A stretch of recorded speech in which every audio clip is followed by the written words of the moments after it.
Buenos días a todos. Quieren por favor abrir sus Biblias a Mateo. Regresamos a nuestro glorioso Evangelio de Mateo, que estamos estudiando, y el capítulo donde nos encontramos es capítulo 11. Capítulo 11, y hoy nos vamos a centrar en un grupo de versículos del 16 al 24. Mateo 11, 16 al 24, y voy a dar lectura en este momento a esos versículos, 16 al 24. Pero, ¿con qué compararé a esta generación? Es semejante a los muchachos que se sientan en las plazas, que dan voces a los otros y dicen: os tocamos la flauta y no bailaste, entonamos endechas y no os lamentaste. Porque vino Juan, que no comía ni bebía, y dicen: tiene un demonio. Pero el Hijo del Hombre, que come y bebe, y dicen: mirad, un hombre glotón y bebedor de vino, amigo de recaudadores de impuestos y de pecadores. Pero la sabiduría se justifica por sus hechos. Entonces comenzó a increpar a las ciudades en las que había hecho la mayoría de sus milagros, porque no se habían arrepentido. Ay de ti, Corazín, ay de ti, Betsaida, porque si los milagros que se hicieron en vosotras se hubieran hecho en Tiro y en Sidón, hace tiempo se hubieran arrepentido en Sicilio y en Ceniza. Por eso os digo que en el día del juicio será más tolerable el castigo para Tirón y Sidón que para vosotras. Y tú, Capernaúm, ¿acaso serás elevada hasta los cielos? Hasta el Hades descenderás. Porque si los milagros que se hicieron en ti se hubieran hecho en Sodoma, ésta hubiera permanecido hasta hoy. Sin embargo, os digo que en el día del juicio será más tolerable el castigo para la tierra de Sodoma que para ti. Vamos a pedirle al Señor que nos guíe en este estudio. ¿Quieren inclinar sus rostros, por favor? Padre, este pasaje que vamos a estudiar, Señor, no lo podemos entender si tú no estás con nosotros, abriéndonos el entendimiento, abriéndonos nuestra mente para entender, para apreciar la verdad que tú has puesto frente de nosotros en estos textos. Ayúdanos, Señor, a no solamente comunicarla desde este púlpito, sino a ser aceptada de cada uno de los que están sentados allí. Padre, te pedimos que tu Espíritu tome el control de la mente de cada uno, y esto te lo pedimos en el nombre de Cristo Jesús. Amén. Vamos a estudiar este pasaje que acabamos de empezar, este pasaje del 16 hasta el 24, y lo he dividido en dos partes: la crítica que lleva a la condenación y la indiferencia que lleva a la condenación. Entonces, la crítica que lleva a la condenación y la indiferencia que lleva a la condenación. La primera la encontramos en los versículos de 16 al 19, la crítica, y la indiferencia desde el 24 en adelante, desde el 20 al 24, perdón. Aquí estas dos reacciones que encontramos de estas personas, estas dos reacciones hacen parte de la lista de reacciones que tenemos en estos pasajes hasta el final del capítulo 11. Vamos a ver estas reacciones, y si recuerdan, la primera reacción que tenemos es una reacción de duda, que la encontramos en los versículos 2 al 6. Allí encontramos la reacción de duda de Juan el Bautista. Él dudó. ¿Por qué dudó Juan? Porque sus expectativas eran diferentes a lo que esperaba él de Jesús. Él esperaba de Jesús que viniera a juzgar al mundo, que viniera desde el cielo con toda la ira y viniera y se la depositara sobre todas las personas. Juan en ese momento no pensaba que Jesucristo era un hombre humilde. Él pensaba que el rey venía a reinar. Por eso tenía dudas. Entonces Juan hizo lo correcto.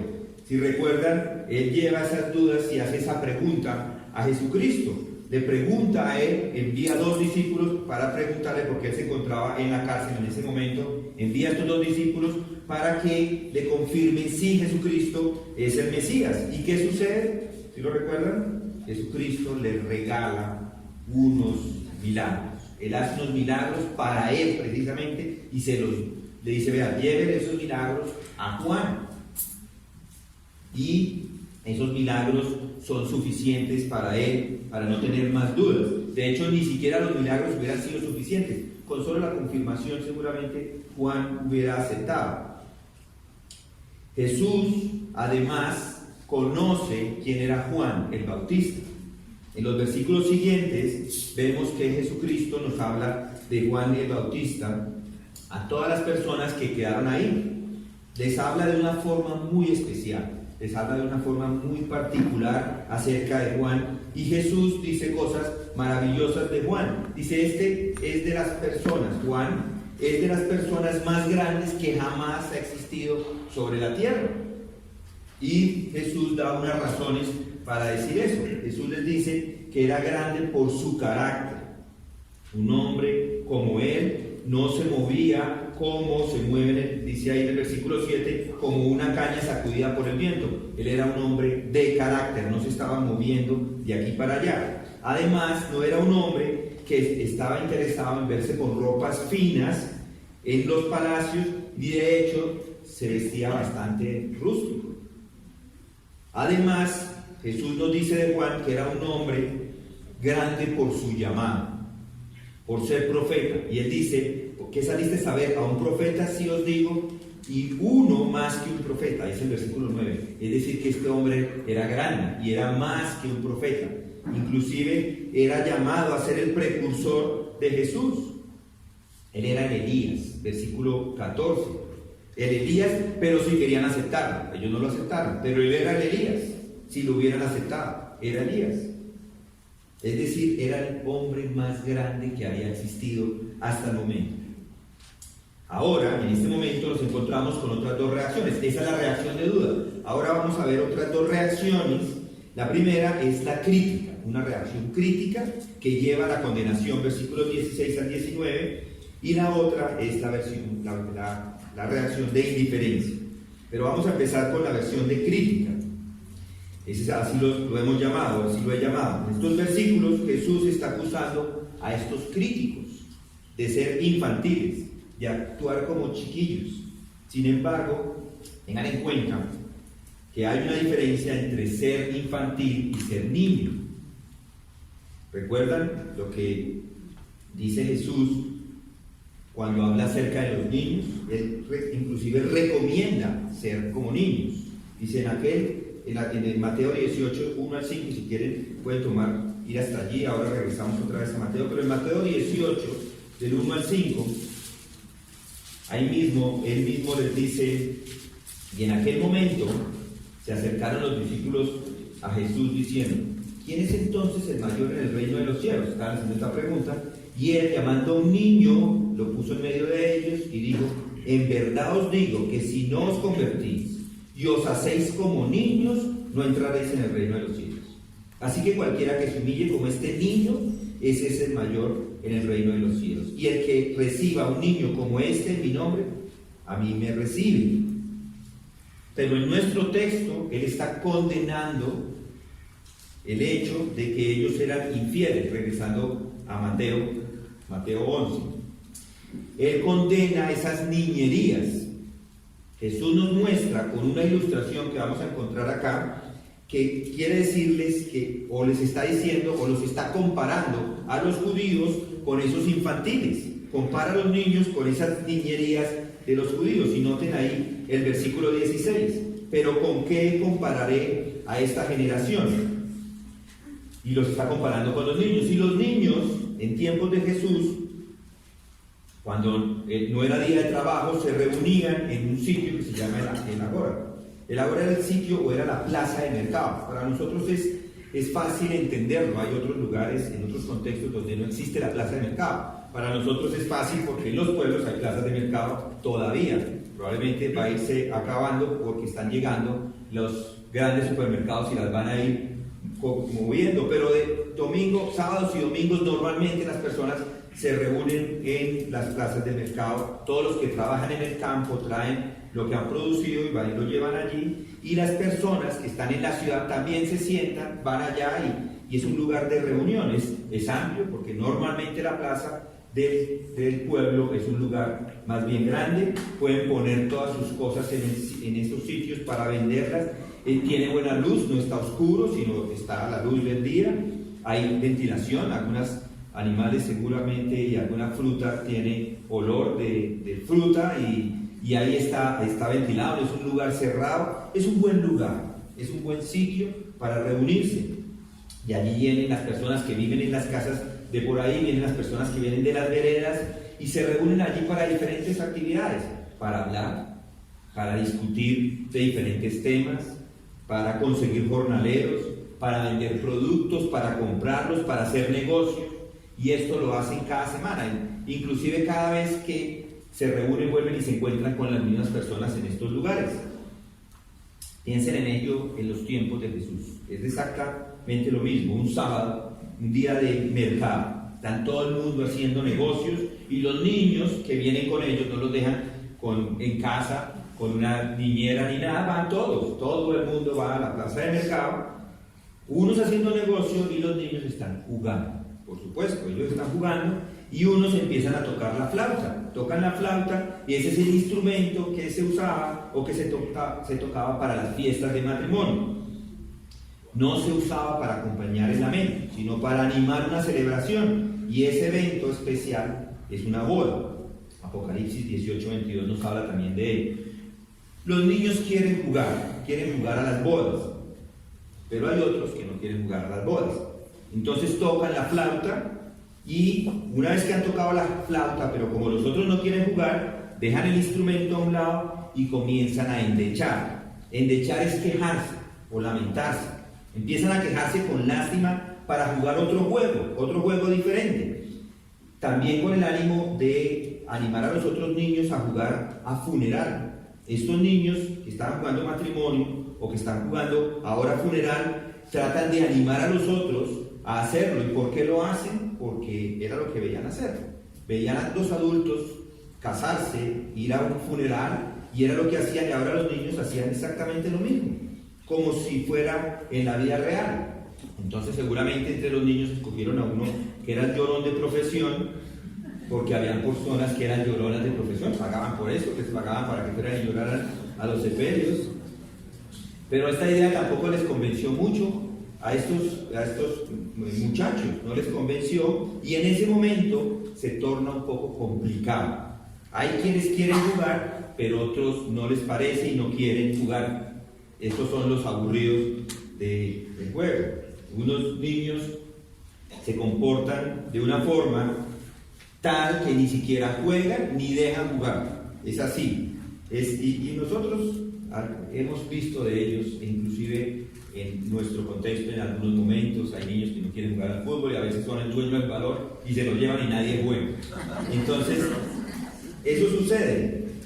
Aquí en este momento hay un espíritu de desesperación entre estos niños. Los están invitando a jugar y sus compañeros no quieren. De hecho, en Lucas 7:32 dice con un poco de fuerza, dice, son semejantes a los muchachos, con un poco despectivo, que se sientan en la plaza y se llaman unos a los otros y dicen, os tocamos la flauta y no bailaste, os entonamos endechas y no lloraste.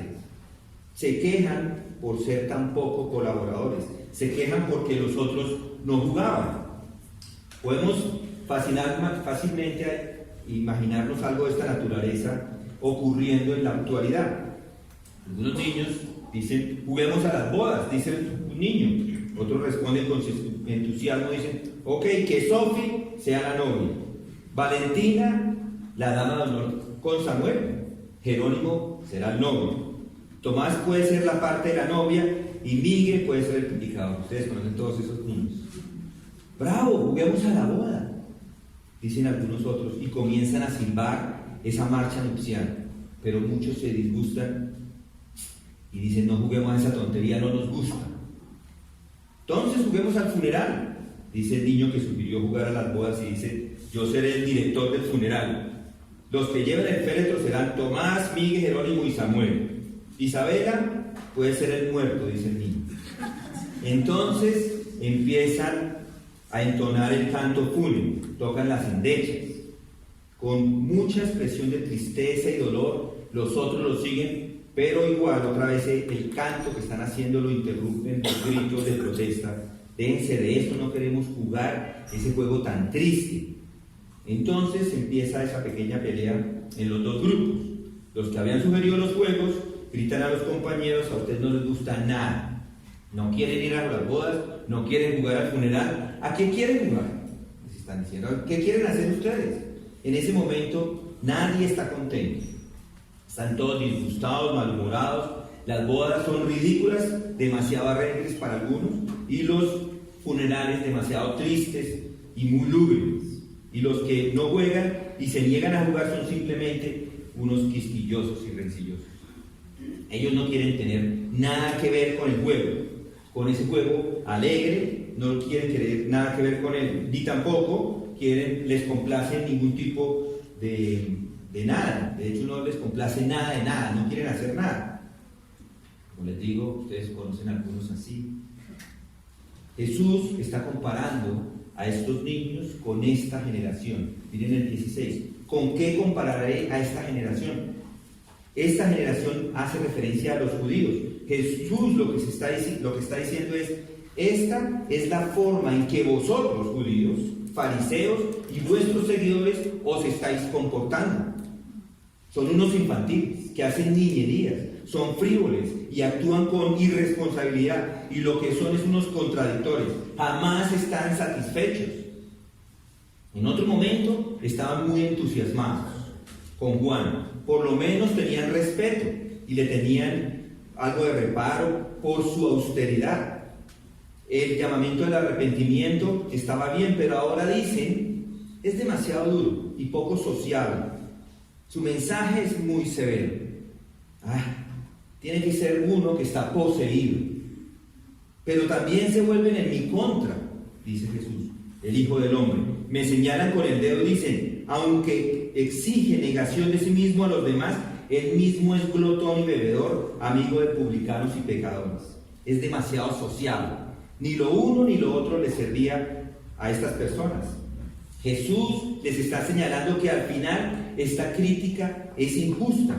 Es una amarga intolerancia que a nada va a llevarles, nada les complace, nada les convence, ya sea presentando el mensaje de una forma o presentándolo de otra forma, nada les convence. Como hoy algunos critican a la iglesia, ya sea porque no es lo suficientemente liberal para aceptar los pensamientos de este mundo, como el homosexualismo. ¿Por qué esa iglesia no acepta el homosexualismo? ¿O por qué esa iglesia no acepta el aborto? Y cosas inclusive menos graves que esas. ¿Por qué no hacen esto o lo otro? O la critican porque no es lo suficientemente conservadora y porque está llena de hipócritas y por eso no van a la iglesia. No hay por dónde ganar a estas personas. Critican todo, pero noten lo que dice Jesús al final del versículo 19. Pero la sabiduría se justifica por sus hechos. ¿Qué quiere decir esto? No importan sus críticas, porque la victoria está del lado de la verdad. Ustedes pueden criticar a Juan el Bautista por ser austero, o pueden criticar a Jesús por ser uno que come con pecadores, pero la victoria está del lado de la verdad. Eso es lo que quieren decir estas palabras. Las obras son una confirmación de lo que se está diciendo es verdad. ¿Y cuáles obras? ¿De qué está hablando ahí? Bueno, las personas que han sido transformadas por el mensaje. ¿Y cuál mensaje? El mensaje que predicaba Juan el Bautista, el mensaje de arrepentimiento que predicaba Jesucristo. La verdad de las acciones tanto de Juan como de Jesús se vio plenamente confirmada por lo que realmente logró en el corazón de aquellos que pusieron la fe en él. La verdad se ve plenamente justificada y confirmada por las vidas de todos aquellos que por gracia soberana dieron una respuesta adecuada a esas predicaciones. Juan y Jesús tenían cada uno una misión en particular, y cada uno cumplió esa tarea. Esa tarea fue cumplida de forma impecable por Jesús, quien él mismo es la sabiduría de Dios. 1 Corintios 1:30. Fue realizada de forma excelente por Juan el Bautista. Entre Juan y Jesús había semejanza. Ambos proclamaban el Evangelio, ¿recuerdan? El Evangelio del arrepentimiento. El mensaje era el llamado al arrepentimiento de Juan. El mensaje de Jesús era el llamado al arrepentimiento. Ese era el mismo mensaje, no eran mensajes contradictorios. Era el mismo mensaje al final, un llamado a arrepentirse. He aquí el Cordero de Dios, dice Juan, que quita el pecado del mundo. Eso es esperanza, porque algún día el pecado va a ser extirpado de este mundo. Sin embargo, entre Juan y Jesús también había un contraste. No solamente lo que acabamos de ver en los versículos 18 o del 18 al 19, inclusive los de antes, donde se mostraba que Juan era de una forma y Jesucristo actuaba de otra. Sin embargo, Juan proclamaba el mensaje de las buenas nuevas, pero sin embargo la diferencia era que Jesús no solamente proclamaba el mensaje de las buenas nuevas, sino que él mismo era las buenas nuevas a proclamar. Él mismo era el mensaje. ¡Qué bendición! ¿No les parece?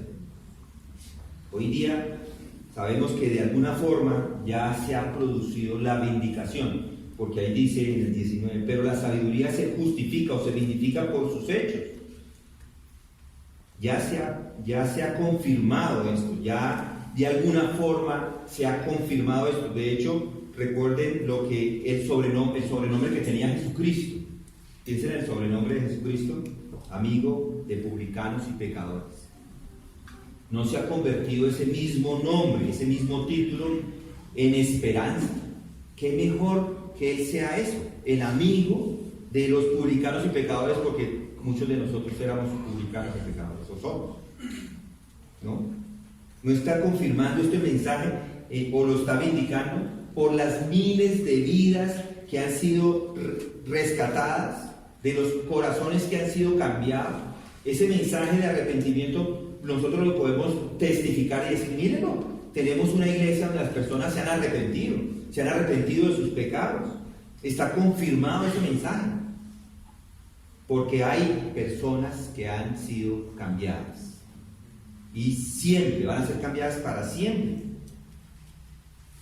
Hermano, entonces hoy, si usted es uno de los que ha criticado el mensaje, ¿por qué lo hace?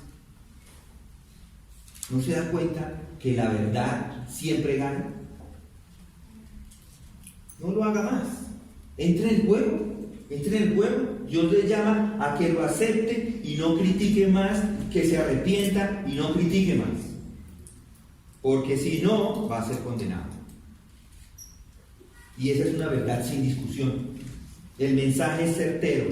Ganó en la época de Jesucristo, gana hoy y va a seguir ganando. Es un mensaje que siempre va a tener ganando. Así usted no lo crea.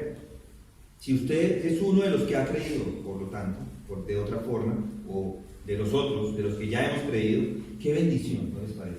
Saber que a pesar de las críticas, cualquier tipo de crítica que persona haga a este mensaje, cualquiera que diga lo que diga, usted está tranquilo, porque el mensaje, la verdad ganó y sigue ganando y va a ganar para siempre. Yo sé en quién he creído. No se desanime, porque la verdad está confirmada por las personas que están alrededor de nosotros. Porque las obras ya se dieron, han cambiado, las personas han sido transformadas. Por eso es tan importante estar en la iglesia, porque estamos al lado de otros creyentes y eso nos anima. O usted también cree, yo también creo que bueno, nos anima. No que voy a perder mi salvación por no ir a la iglesia, pero estar al lado, estoy animándome constantemente, me estoy animando con los otros que también están en la misma fe mía. Por eso es importante, no se desanime. Esto de traer tranquilidad al corazón. Descanse que está en el lugar correcto, donde están los creyentes. Entonces, la crítica que lleva a la condenación. El segundo punto es la indiferencia que lleva a la condenación, y eso lo encontramos en los versículos del 20 al 24. Entonces, dice, comenzó a increpar a las ciudades. Paremos ahí. Estos textos nos muestran que Jesús increpaba a las ciudades en las que había hecho la mayoría de los milagros. ¿Qué ciudades? Empecemos por ahí. Bueno, las ciudades que están alrededor de Galilea. Mateo varias veces dice que Jesús recorría toda Galilea, enseñando, predicando y sanando enfermos. Solamente 3 versículos para demostrarles que esto estaba así. En Mateo 4:23 dice: y Jesús iba por toda Galilea, enseñando en sus sinagogas y proclamando el evangelio del reino y sanando toda enfermedad y toda dolencia en el pueblo. Y luego el 9:35 dice, 9:35 dice: y Jesús recorría todas las ciudades y aldeas enseñando en las sinagogas de ellos, proclamando el evangelio del reino y sanando toda enfermedad y toda dolencia. Y miren el 11:1. Y sucedió que cuando Jesús terminó de dar instrucciones a sus 12 discípulos, se fue allí a enseñar y predicar en las ciudades de ellos, las ciudades de Galilea. Él estaba enseñando por todas partes. Y estas ciudades de las que habla el evangelista se encontraban cerca del mar de Galilea. Estos eran los lugares principales donde Jesucristo había hecho su ministerio, donde él estaba haciendo su ministerio. Estas ciudades eran las ciudades donde él hacía los milagros. De hecho, hacía tantos milagros en ellas, que si se escribieran en detalle, pienso que ni aún el mundo mismo podría contener los libros que se escribieron, dijo Juan. Entonces, piensen en esas ciudades. Los habitantes habían sido testigos oculares de todo lo que estaban haciendo Jesucristo. Innumerables milagros, muchos milagros. Por supuesto, cuando dice ciudad, no son los edificios, no está hablando de los edificios, está hablando de las personas que vivían en esas ciudades. Esas personas escucharon muchas de las enseñanzas y vieron los milagros hechos por Jesús. Pero a pesar de todo eso, a pesar de los milagros y a pesar de las enseñanzas de Jesús, estas personas eran indiferentes. Tenían una indiferencia que los iba a llevar a la condenación. Estos no eran como los del 16 hasta el 19, que eran criticones. Estos eran indiferentones, si les queremos poner una palabra. Los críticos critican y hablan en contra del mensaje. Los indiferentes no dicen nada acerca del mensaje, simplemente no les interesa. A pesar de que ven el poder y la gracia del Mesías, eran indiferentes. A pesar de que escucharon sus predicaciones, eran indiferentes. Entonces, Jesús comenzó a reconvenir, a increpar o a exhortar en las ciudades en las cuales se había hecho muchos de estos milagros. Jesús los exhortaba porque no se habían arrepentido, diciendo: ay de ti, Corazín, ay de ti, Betsaida, porque si en Tiro y en Sidón se hubieran hecho los milagros que se han hecho en vosotras, tiempo a que se hubieran arrepentido en Sicilia y en Cilicia.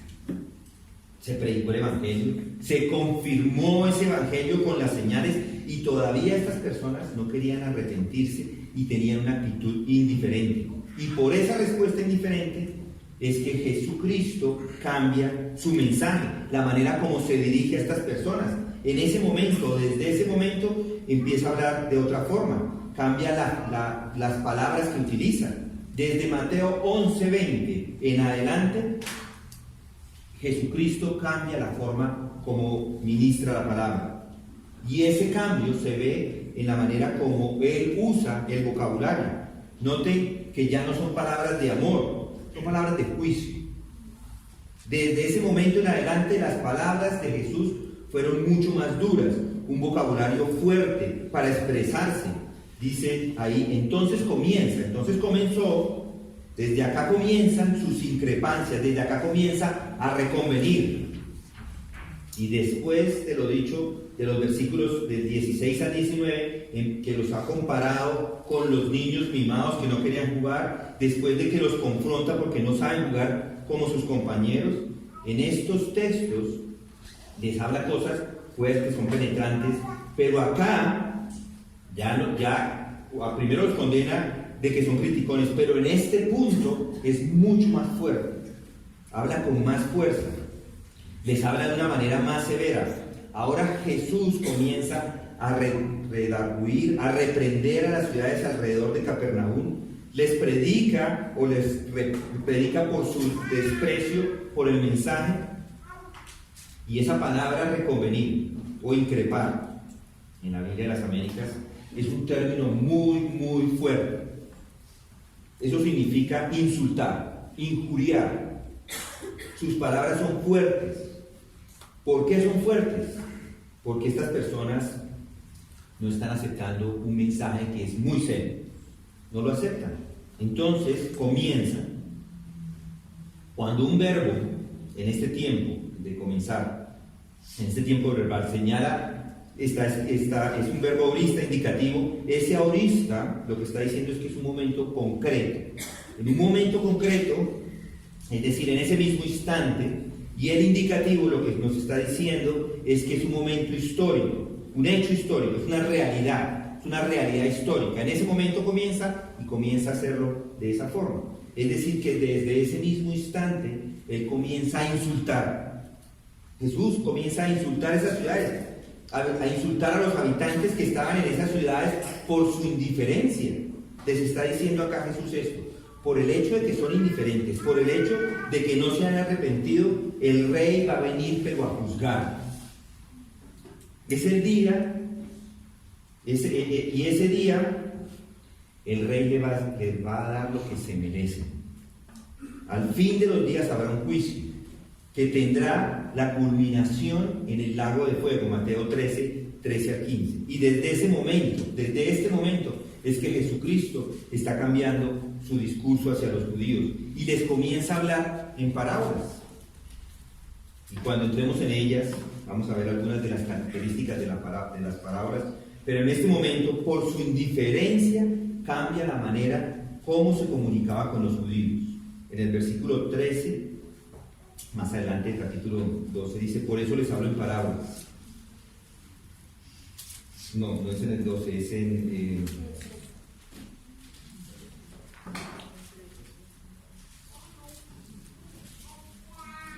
Bueno, 13,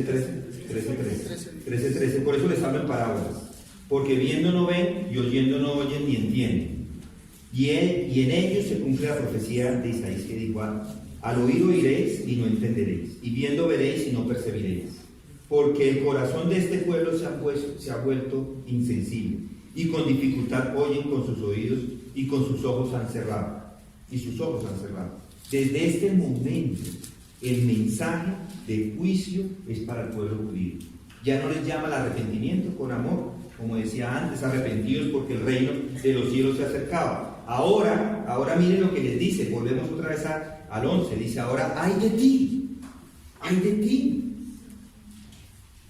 Empieza con los ayes, ay de ti. Y estos ayes eran palabras que se usaban de dos formas: o para mostrar dolor, como lo vemos en Apocalipsis 18:10, dice, se los voy a leer, dice: mirando de pie desde lejos por causa del temor de su tormento, y diciendo: ay, la gran ciudad Babilonia, la ciudad fuerte, porque en una hora ha llegado tu juicio. Ay, está mostrando dolor. Y otra forma es para presentar una denuncia, y ese es el uso más frecuente. Se usa para representar una denuncia, y ese es el uso que tenemos acá, como una forma de decirles a estas personas: ustedes son culpables de lo que viene y eso es lo que se merece. Noten Apocalipsis, vamos a Apocalipsis rápido, Apocalipsis 8. En Apocalipsis 8 encontramos algunas otras de estas denuncias. Apocalipsis 8, versículo 13. Entonces miré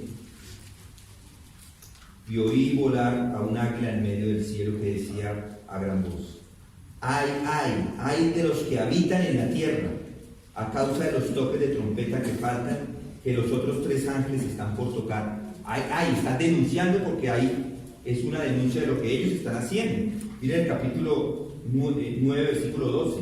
El primer ay ha pasado. He aquí, aún vienen 2 ayes después de estas cosas. Otra vez son denuncias. Y miren el 11. El 11:4. Estos son los 2 olivos. el 11:14. El segundo ay ha pasado, he aquí el tercer ay viene pronto. Y el 12 dice: por lo cual regocijaos cielos y los que moráis en ellos, ay de la tierra y del mar, porque el diablo ha descendido a vosotros con gran furor, sabiendo que tiene poco tiempo. Entonces estos ayes son denuncias, y eso es lo que está sucediendo aquí en Mateo. Regresemos a Mateo, a capítulo 10, capítulo 11, versículo 21.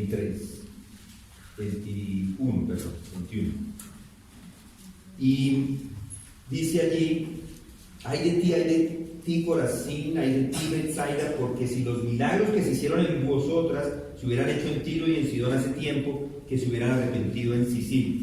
¿Cuál sería el pecado de estas ciudades? ¿Se han puesto a pensar qué sería el pecado tan grande? Seguramente sensualidad, corrupción, probablemente inmoralidad, seguramente todo junto y más. Pero el pecado por el cual Jesucristo reprocha y reprende a aquellas ciudades es la indiferencia. Esto es claro, la indiferencia a los milagros que se habían hecho, la indiferencia a la predicación de Jesucristo, a las afirmaciones que les había dado de su boca. Una indiferencia total, y no se querían arrepentir. Y por eso noten, no se habían arrepentido, dice el 20, porque no se habían arrepentido. Vienen los ayes porque ellos no se han arrepentido. Noten allí el tiempo verbales, no se habían arrepentido. Ellos estaban escuchando el mensaje, pero no había sucedido todavía el arrepentimiento y no se iba a dar. Ese tiempo verbal quiere decir que continúa ahí, no ha sucedido y no va a suceder. A pesar de haber escuchado, a pesar de haber visto, continuaban en ese estado de no arrepentimiento. Cuando esta gente escucha el mensaje y el llamado de Dios, no realizaron el acto de arrepentimiento, es decir, no hubo cambio en el modo de pensar. Y eso es lo que significa el arrepentimiento, un cambio de rumbo. No hubo un cambio de rumbo en estas personas. Aquel pueblo había sido llamado al arrepentimiento de muchas formas y nada había pasado. Se les había dado todos los milagros. Piensen la cantidad de milagros que ellos habían visto. No pasaba nada, no creían en el mensaje. Juan no hacía milagros, es cierto, Juan no hacía milagros, solamente predicaba acerca del arrepentimiento. Pero Jesús predicaba y hacía los milagros y todavía nada. Y recuerden que el arrepentimiento, según el judaísmo, siempre tenía como sentido primario un cambio hacia la actitud hacia Dios, un cambio de actitud hacia Dios, un cambio de la conducta de las personas de una manera a otra. O sea que ellos entendían el mensaje, pero no se arrepentían. Los habitantes de las ciudades que estaban acá eran judíos, ellos sabían acerca del arrepentimiento. Se les predicaba, se les mostraba, pero estas personas no contestaban el mensaje. Jesucristo los llamaba con amor. Desde Mateo 4:17 dice: desde entonces Jesús empezó a predicar, a decirles: arrepentidos porque el reino de los cielos se ha acercado. Entonces, aquellos que no se arrepienten son culpables. ¿Son culpables de qué? Son culpables de desobediencia al mismo Jesucristo, porque les está diciendo: arrepiéntanse, y ellos no se arrepentían. Es igual para hoy, para cada uno de nosotros, para cada uno de los que creen y a cada uno de los que no han creído. Si no se arrepienten, son culpables de sus pecados. Ahora, la pregunta es: ¿por qué el juicio es mayor sobre Corazín y Betsaida? Bueno, la razón es porque fueron más privilegiadas que Tiro y Sidón. ¿Privilegiadas por qué? Porque si en Tiro y Sidón se hubieran hecho los milagros que se hicieron en vosotras, hace tiempo que se hubieran arrepentido en Sicilio y en ceniza, dice el versículo 21. Lucas, el evangelista, dice: porque a todo a quien se le haya confiado mucho, mucho se le demandará, y al que mucho se le ha confiado, mucho se le pedirá. Esto es cierto, y yo creo que todos los que estamos acá, esta verdad debería darle mucho temor. Estas personas han recibido una mayor revelación de quién era Jesucristo. Habían visto milagros, más que Tiro y Sidón. Y este es un mensaje para nosotros también. Si usted no es creyente hoy, yo le pido que salga de la iglesia. Porque hay mayor condenación para usted si no se arrepiente. Cada día que pasa, cada sermón que escucha, si usted no es creyente, va a recibir mayor condenación. Arrepiéntase y crea, porque va a recibir mayor condenación, porque está escuchando la palabra de Dios. Hay menor condenación para los que no han escuchado el mensaje, entonces sálgase. Pero usted que lo ha escuchado y es indiferente a él, si es indiferente al mensaje del Evangelio, es mejor que pare, ya, este es el sitio, no, este es el momento, porque va a recibir mayor condenación. Si no se arrepiente, mayor es su condenación. Piense en eso. Arrepiéntase. No espere un minuto más. ¿Qué está esperando? Es la verdad. Entregue su vida al Señor en este instante. No pase, ¿qué tal que muera ahora o a la salida? Mayor condenación. No espere. Es ahora. Piensen en eso. Unos comentaristas dicen esto de estas ciudades. Dicen, Corazín se ha identificado con las ruinas de Kiber Karasén, a 3 kilómetros al norte de Capernaum. En estas ruinas se hallan los vestigios de una sinagoga hecha de basalto negro con un asiento especial. Seguramente esta era la cátedra de Moisés, de Mateo 23:2, que formaba parte de ese mobiliario que estaba en las sinagogas. Mateo 11:21 también contiene una mención de Corazín en el Nuevo Testamento junto con Lucas 10:13. Tampoco hay mucha mención de milagros que se hayan hecho en Corazín, pero indudablemente estas tres ciudades, Corazín, Betsaida y Capernaum, estaban cerca la una de la otra. Hoy no quedan sino las ruinas. Los habitantes de cada una de esas ciudades presenciaron los milagros hechos allí por el mismo Jesucristo. Estas ciudades estaban al norte de Galilea, sobre el río Jordán. Betsaida, si recuerdan, es la ciudad de Felipe, Andrés y Pedro. Probablemente cerca de Betsaida es que el Señor alimentó con 5 panes y 2 peces a una multitud impresionante. Las personas que lo vieron tuvieron que haber quedado de una vez convencidas, deberían haber quedado convencidas. Es un milagro que no tenía comparación. Hizo la mayoría de sus milagros en estas ciudades, en la presencia de estos habitantes. Sin embargo, aquella gente permaneció indiferente frente a todas aquellas señales mesiánicas. Literalmente no creyeron lo que habían visto, lo que habían oído de Jesucristo. Acá notamos que Jesús se va contra todo frente a estas ciudades. El peso de su palabra es fuerte contra Corazín y Betsaida y por supuesto todos sus habitantes. ¿Por qué? Porque permanecen endurecidos a pesar de que han visto las maravillosas señales que Él estaba haciendo. Los habitantes de Tiro y Sidón serán juzgados por Dios, pero su juicio es menor o menos severo que el de Corazín y Betsaida.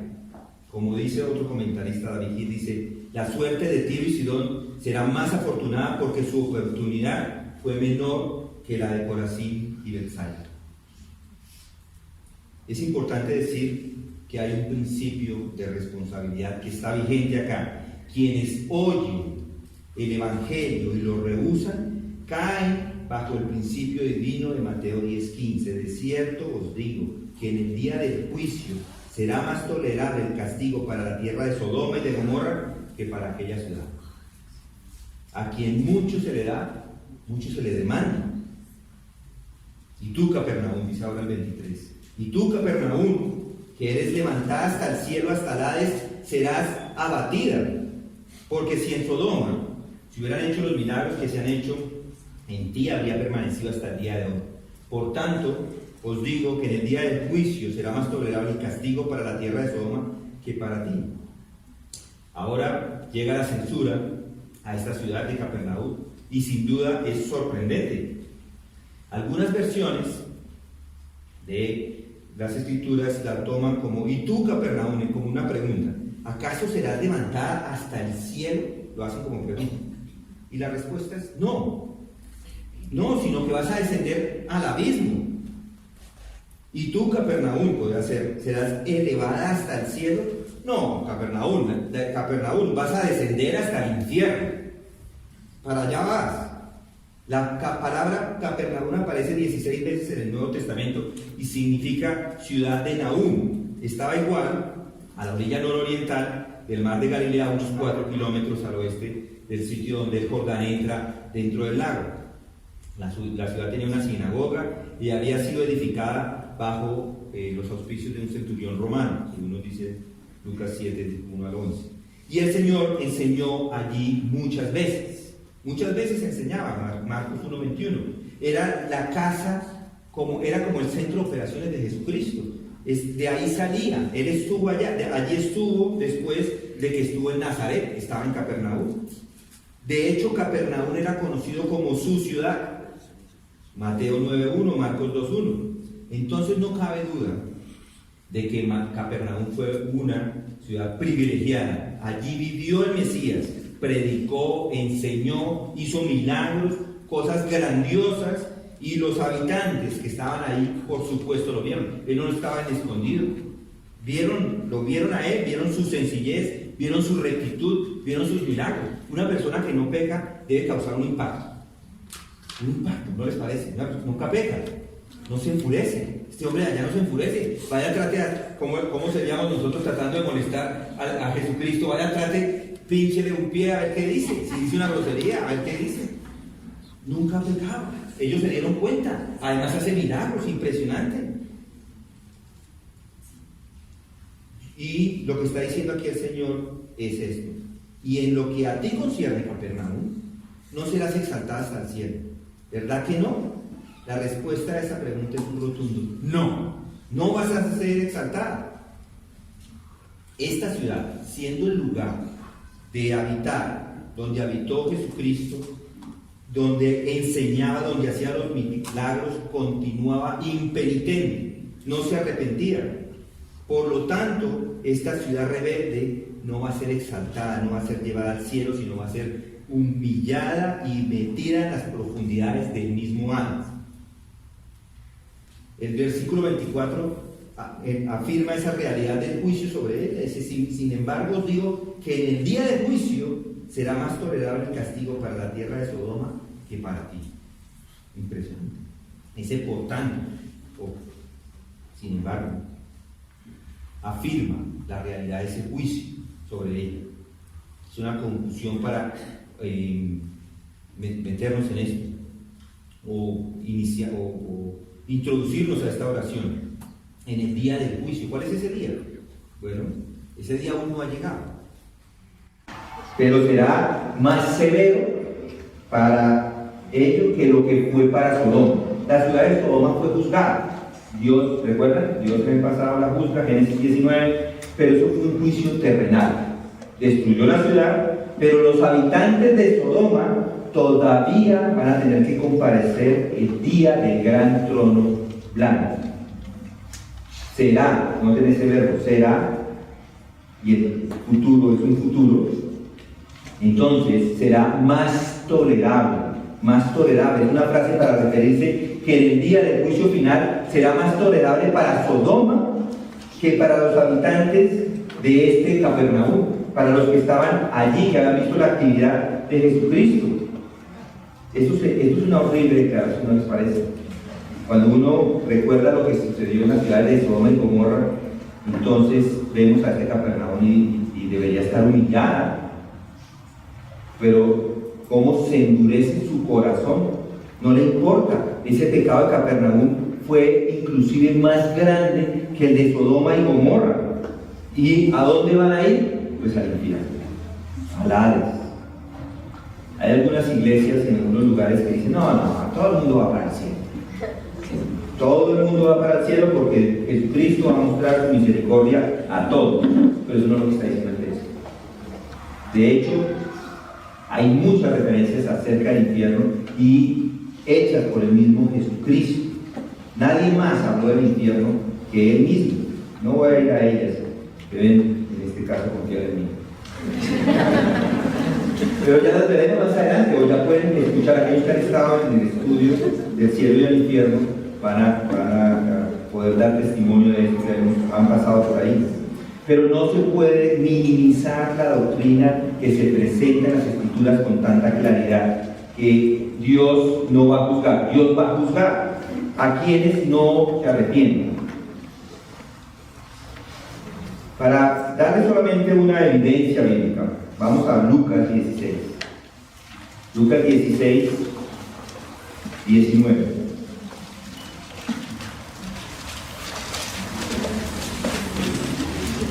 16, 19. Había cierto hombre, si recuerdan esto, cierto hombre rico que se vestía de púrpura y vino fino, celebrando cada día fiestas con esplendidez. Versículo 20. Y un hombre llamado Lázaro yacía a su puerta cubierto de llagas. 21. Ansiosos saciarse las migajas que caían de la mesa del rico. Además hasta los perros venían y le lamían las llagas. Y sucedió que murió el pobre y fue llevado por los ángeles al seno de Abraham. Y murió también el rico y fue sepultado. En el Hades alzó sus ojos, estando en tormento, y vio a Abraham a lo lejos y a Lázaro en su seno. Y gritando dijo: Padre Abraham, ten misericordia de mí, y envía a Lázaro para que moje la punta de su dedo en agua y refresque mi lengua, pues estoy en agonía en esta llama. Pero Abraham le dijo: Hijo, recuerda que durante tu vida recibiste tus bienes, y Lázaro igualmente males, pero ahora él es consolado aquí y tú estás en agonía. Y además de todo esto, hay un gran abismo puesto entre nosotros y vosotros, de modo que los que quieran pasar de aquí a vosotros no pueden, y tampoco nadie puede cruzar de allá para nosotros. Entonces le dijo: Te ruego pues, Padre, que lo envíes a la casa de mi padre, pues tengo 5 hermanos, de modo que él les prevenga, para que ellos no vengan también a este lugar de tormento. Pero Abraham dijo: Ellos tienen a Moisés y a los profetas, que los oigan. Y él le dijo: No, Padre Abraham, sino que si alguno va a ellos de entre los muertos, se arrepentirán. Mas Abraham le contestó: Si no escuchan a Moisés y a los profetas, tampoco se persuadirán si alguno se levanta de entre los vivos. Noten lo que está pasando acá. Es un judío que se encontraba en el infierno, que le está pidiendo a Abraham que envíe a Lázaro, y piensen en esas dos cosas así nomás. Esto implica que hay una resurrección, que hay unos en el infierno, es una realidad, y hay otros que están en el cielo. Es cierto que esto es una parábola para poner un punto, pero al mismo tiempo tenemos que decir que no hay una comunicación entre el cielo y el infierno. No es que yo puedo hablar al cielo y tener una comunicación entre el cielo y el infierno.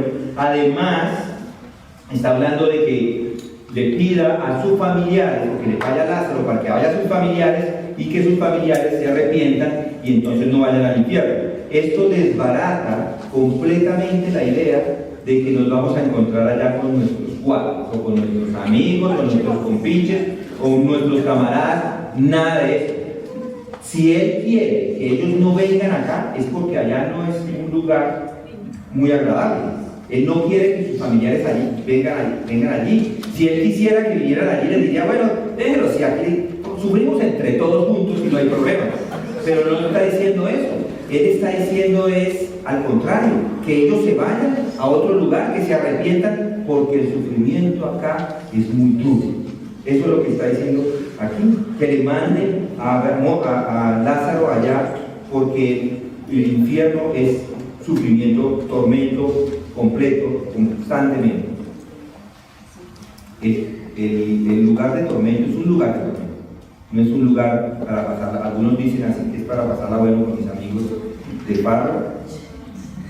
No, allá están sufriendo todos. Todo. No hay, vean, mis hermanos, no hay ni un miligramo de placer en el infierno. Nada, cero. ¿Por qué quiere ir allá?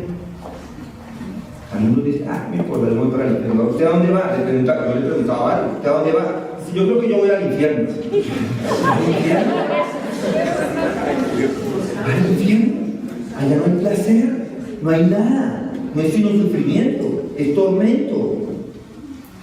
Y no solamente eso, va a estar sufriendo tormento él, los ángeles que están caídos, Satanás que está caído, todo el mundo está sufriendo. Piensen en esto, mis hermanos, piensen en esto. Piensen cuando una persona sufre, un familiar, cuando alguien está sufriendo, ¿no sufre usted también con él? ¿No les parece? No sufre. Alguien está sufriendo una enfermedad y uno también sufre. Un hijo está sufriendo, se rompe un brazo, uno está sufriendo con su hijo.